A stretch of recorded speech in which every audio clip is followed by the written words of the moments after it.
मेरे प्यारे विद्यार्थियों, आज हम विद्युत ऊर्जा का विद्युत धारा उसमें प्रभाव का अध्ययन करेंगे।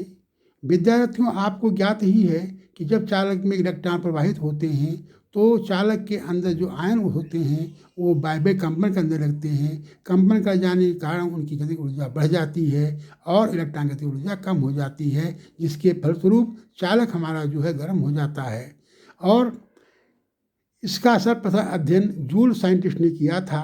तो जूल का एक नियम है, उस सूत्र को हम लोग डिराइव। तो विद्यार्थियों देखिए, हमने चित्र बनाया हुआ है। एक चित्रानुसार आप देखेंगे Q = IT होता है, जैसा हमने पूर्व में बताया हुआ है। W = Q × V होता है। ओम का नियम R = V/I होता है, अर्थात V = I × R होता है। पहला समीकरण एक है Q = I के, दूसरा है W = Q × V के, तीसरा हमारा है V = IR के। समीकरण 1 व 3 से 2 का मान रखने पर W की वैल्यू बराबर हो जाएगा I × T × I × R बराबर I² RT के।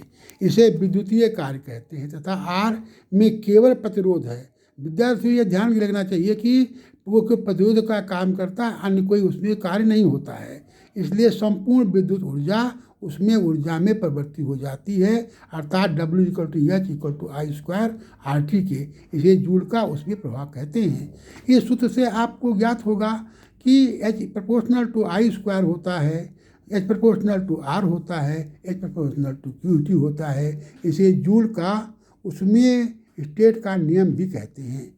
अब हमने 2 प्रश्न आपके हल करने की कोशिश किया है।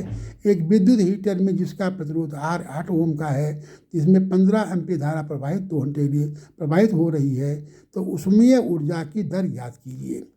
इसमें R = 8 ओम है, I = 15 एम्पीयर है, T = 2 घंटे है, अर्थात 7200 सेकंड है। हमको निकालना है H/T का वैल्यू। H = हो गया I² RT बराबर हो गया 15A² × 8 ओम × 7200 सेकंड को आप हल करेंगे तो दर की वैल्यू आ जाएगी H/T = 1800 जूल पर सेकंड। ये हमारा उत्तर हो जाएगा।